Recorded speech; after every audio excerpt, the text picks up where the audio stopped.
விக்ரமாதித்தன் கதைகள். ஒவ்வொரு பதுமையும் சொல்லும் ஒரு நீதி கதை. அத்தியாயம் 41. 30. ருக்குமணிவல்லி பதுமை சொல்லிய வராகத்தின் கதை. 30ஆம் நாள் காலையில் போஜராஜன் மறுபடி சிம்மாசனத்தின் மீது ஏறி அமர முயன்றபோது 30ஆம் படிக்குக் காவலாக இருந்த ருக்குமணிவல்லி பதுமை புதிய கதையொன்று சொல்லத் தொடங்கியது. ஒருநாள் விக்ரமாதித்தன் அரச சபைக்கு பல நாடுகளிலிருந்து ராஜகுமாரர்கள் வந்திருந்தனர். அந்தச் சமயத்தில் வேடன் ஒருவன் அங்கு ஓடி வந்தான். பிரபோ, அஞ்சனா மலை போன்ற பெருத்த சரீரமுடைய ஒரு ராட்சச பன்றி காட்டிலே வந்துள்ளது. தாங்கள் உடனே வந்து பார்க்க வேண்டும் என்று வேண்டினான். விக்ரமாதித்தனும் சபையில் இருந்த அரசகுமாரர்களைத் தன்னுடன் அழைத்துக் கொண்டு காட்டிற்குப் புறப்பட்டான். அவர்கள் பன்றியின் இருப்பிடத்தை அடையும்போது ஆற்றங்கரையிலிருந்த அடர்ந்த புதர் ஒன்றில் அது பதுங்குவதைக் கண்டனர். மனிதர்களின் அரவத்தைக் கேட்டதும் பன்றி ஆக்ரோஷமாக வெளியே வந்து ஓடத் தொடங்கியது. உடனே அரசனும் அவனுடன் வந்த அரசகுமாரர்களும் ஆயுதங்களை எடுத்துக்கொண்டு அதைச் சூழ்ந்து கொண்டனர். அவர்களையோ, அவர்கள் எய்தக் கூறிய ஆயுதங்களையோ பன்றி லட்சியம் செய்யவில்லை.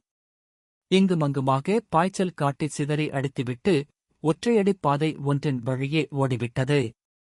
அதைத் துரத்திக் கொண்டு விக்கிரமன் ஓடினான். வெகுநேரம் அரசனை அலைக்கழித்துவிட்டு காட்டுப் பன்றி அருகிலிருந்த மலையில் ஏறி மறைந்துவிட்டது.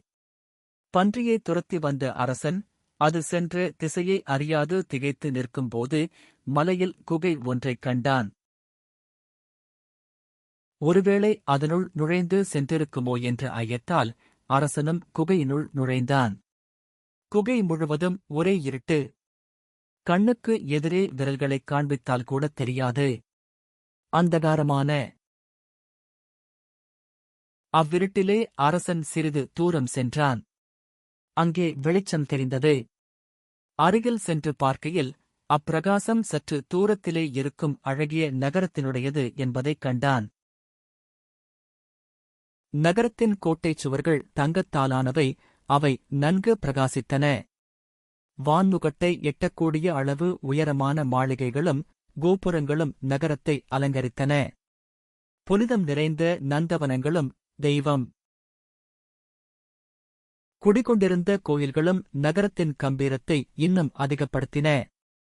சந்தைகளில் எல்லாவிதமான பொருள்களும் வந்து குவிந்திருந்தன. நகரத்தில் இருப்பவர் அனைவருமே செல்வந்தர்களோவென்று ஐயுறும்படி இருந்தனர்.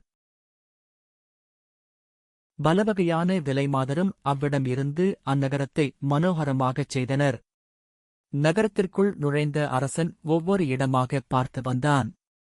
சந்தை பிரதேசத்திற்கு வந்து சேர்ந்தபோது அங்கே சூரிய பிம்பத்தின் பிரகாசத்திற்கொப்பான பிரகாசமுடைய அரண்மனை ஒன்றைக் கண்டான். அம்மாளிகையில்தான் அசுர மன்னனான விரோசன ராஜனின் குமாரன் பலிச்சக்கரவர்த்தி அரசாண்டு வந்தான். அரண்மனையில் நுழைந்ததும் பணியாட்கள் விக்ரமாதித்தனை வரவேற்று தங்கள் மன்னனின் சமூகத்திற்கு அழைத்துச் சென்றனர். பலிச்சக்கரவர்த்தியும் தன் ஆசனத்தை விட்டிறங்கி முன்வந்து அரசனை வரவேற்றுக் கட்டித் தழுவி அழைத்துச் சென்றான். தன்னுடைய ஆசனத்தில் அவனுக்கு உட்கார இடம் கொடுத்துத் தானும் அருகில் அமர்ந்து கொண்டான். பிரபோ, தாங்கள் இம்மாளிகைக்கு விஜயம் செய்தது யாது காரணம் பற்றி? என்று வினவினான் பலிச்சக்கரவர்த்தி. சக்கரவர்த்தி, தங்களைப் பார்க்க விரும்பினேன். உடனே புறப்பட்டு இங்கு வந்து சேர்ந்தேன். வேறு ஒன்றுமில்லை என்றான் விக்கிரமன். இன்று நான் தன்யன் ஆனேன். என் வம்சமும் இன்று புனிதமடைந்தது. என் சம்பத்து நல்ல பலனை அளித்தது. தாங்கள் விஜயம் செய்யும் அளவுக்கு நான் புண்ணியசாலி ஆனேன். என்னுடைய வம்சத்துக்கே இன்று நன்மை ஏற்பட்டது. தங்கள் திருவடித்தாமரையின் ஸ்பரிசத்தினால் உண்டான அனுக்கிரகத்தாலே நீண்ட காலத்துக்குப் பிறகு இன்றைக்கு என் வீடு சிறப்புற்றது. இந்த விதமாக விக்கிரமனைப் புகழ்ந்தான். பலிச்சக்கரவர்த்தியின் புகழ்ச்சியான வார்த்தைகளைக் கேட்ட விக்ரமாதித்தன், அரசே, தங்கள் உள்ளம் புனிதம் வாய்ந்தது. தங்கள் வம்சம் கிருதார்த்தமடைந்தது. ஆம், உண்மைதான். ஏன் தெரியுமா? வைகுந்தபதியான நாராயணன் நேரிலே யாசகம் வேண்டி தங்கள் வீட்டிற்கு வந்தார் அல்லவா? நான் எம்மாத்திரம் என்று பதிலளித்தான். அது கிடக்கட்டும். தாங்கள் வந்த காரணம் பற்றி ஏதும் நீங்கள் தெரிவிக்கவில்லையே? என்று மீண்டும் கேட்டான் பலி. தானவ ராஜகுமாரா, நான் உங்களைப் பார்க்கவே வந்தேனே ஒழிய வேறு எக்காரணம் பற்றியும் நான் இங்கு வரவில்லையோ. என்னை பார்க்க விரும்பி நட்பின் காரணத்தால் மட்டும் வந்ததாகத் தெரிவிக்கிறீர்கள். நானும் தங்களைக் காணவே காட்டுப் பன்றியை அனுப்பி உம்மை இங்கு வரவழைத்தேன். ஆதலால் செய்யக்கூடிய உதவி ஒன்றைக் கேட்டு என்னை கௌரவியுங்கள்.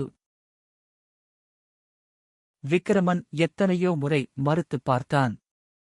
எனக்கு எதுவும் தேவையில்லை. உங்களைப் போன்றாரின் அன்பினாலும் ஆதரவினாலும் எனக்கு எல்லா செல்வங்களும் குறைவர இருக்கின்றன என்று பலமுறை சொல்லியும் பலிச்சக்கரவர்த்தி விடவில்லை. அரசே, அவ்விதம் சொல்லாதீர்கள்.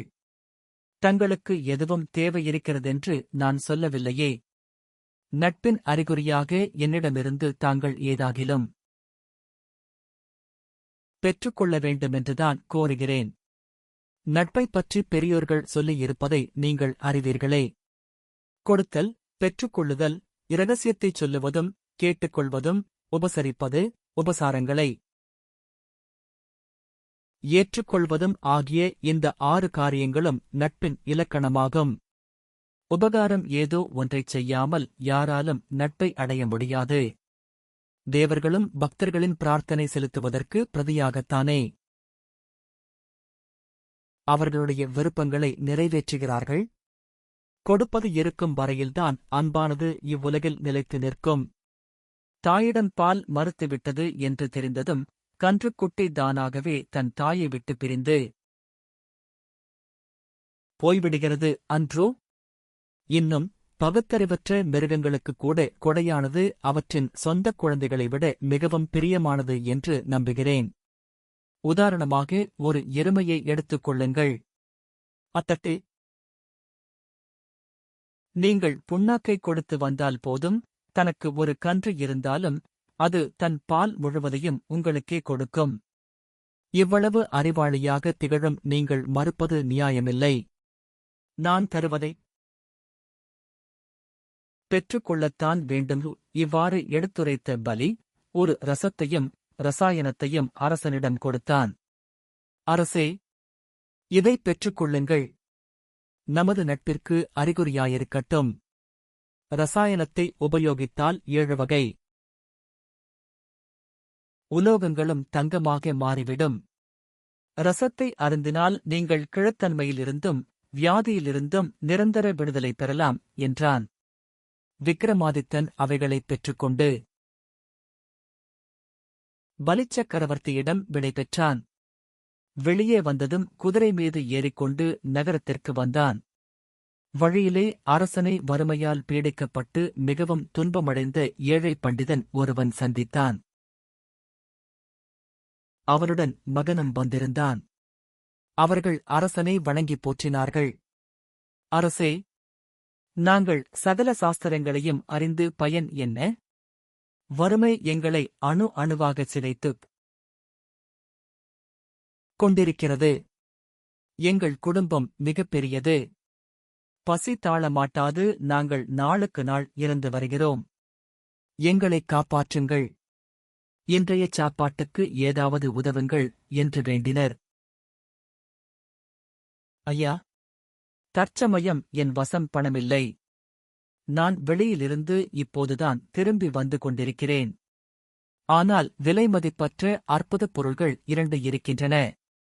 இந்த ரசத்தை அருந்தினீர்களானால் உங்களைக் கிழத்தன்மையிலிருந்தும் வியாதியிலிருந்தும் விடுவிக்கும். ரசாயனமோ 7 வகை உலோகங்களையும் தங்கமாக மாற்றும் சக்தி வாய்ந்தது. உங்களுக்கு எது விருப்பமோ கேளுங்கள். அதைத் தருகிறேன். தற்போது என்னால் செய்யக்கூடிய உதவி இது ஒன்றே என்றான். அரசே, வியாதியிலிருந்தும் கிழத்தன்மையிலிருந்தும் விடுவிக்கும் ரசத்தை எங்களுக்குத் தாருங்கள் என்றார் தந்தை. பையனுக்கு தகப்பனாரின் கோரிக்கை பிடிக்கவில்லை. அப்பா, ரசத்தினால் என்ன பயன்? நாம் கிழத்தன்மையிலிருந்து விடுபட்டுத்தான் பிரயோசனம் வந்துவிடப் போகிறதா? அப்போது ஏழ்மை நம்மை விட்டு விலகிவிடுமா? உலோகங்களை தங்கமாக மாற்றக்கூடிய ரசாயனத்தை கேட்டு வாங்குங்கள். அதன் மூலம் நம் வறுமையை விரட்டி சுகமாக வாழ்வோம். இருவருக்கும் வாக்குவாதம் உண்டாயிற்று. அதைக் கண்ட விக்ரமாதித்தன் இரண்டையுமே அவர்களிடம் கொடுத்துவிட்டான். இரண்டையுமே நீங்கள் எடுத்துச் சென்று சுகமாக வாழ்க்கையை நடத்துங்கள் என்றான். அரசனை வாயார வாழ்த்திவிட்டுச் சென்றனர் பண்டிதரும் அவர் மகனும். இவ்வாறு பதுமை கதை சொல்லி முடித்ததும் அன்றைய பொழுதும் அஸ்தமித்துவிட்டது. மேற்கூறிய கதை வடமொழி மூலத்தில் 19ஆம் படிக்குக் காவலான மதனாவதி என்னும் பதுமை கூறியதாக உள்ளது. இந்த கதை இத்துடன் நிறைவடைந்தது. அடுத்த அத்தியாயத்தில் மீண்டும் சந்திப்போம். நன்றி.